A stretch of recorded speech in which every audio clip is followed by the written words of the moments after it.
So in my previous video, I showed you how you can use the OBS virtual camera on your YouTube, right? So in this very video, I want to show you how you can bring your OBS virtual camera on your Facebook. So if you haven't seen the video showing you how you can use the OBS virtual camera, you can check my last video, which I already uploaded. And if you have any other tutorial you want me to create, you can just tell me in the comment section and I will do that right away. So like we said, that OBS virtual camera is like sending your output from OBS to maybe a platform like a webcam, meaning that that platform is going to read your OBS output as a webcam. So to start off with, just click on Start Virtual Camera. Now we are going to open our Facebook. Now this is my Facebook.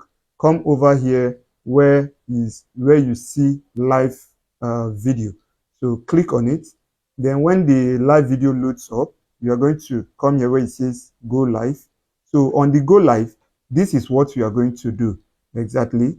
Unlike the usual or the conventional way where we try to bring in our OBS. Now what you are going to do, look out for this very place. Now it says select a video source and you can see webcam. You can see streaming software.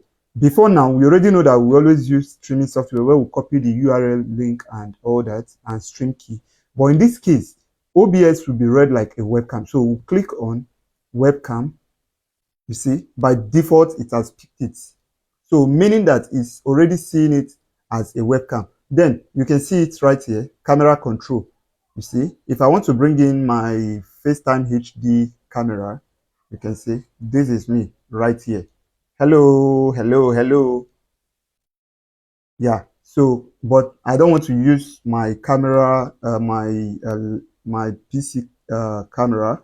So I'll just click here and then I'll click OBS virtual camera.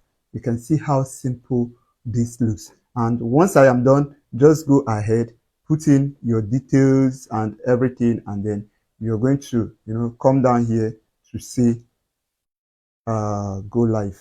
And that is exactly what you need in order for you to be able to push your content to Facebook using the OBS virtual camera. And remember, if you want to have this OBS virtual camera streaming to your Facebook, now it now gives you room for you to also push the normal stream to your YouTube. So that means you can stream to two platforms using OBS. Maybe you can decide to say, okay, I want to stream my normal stream, send my normal stream, that is OBS output, to my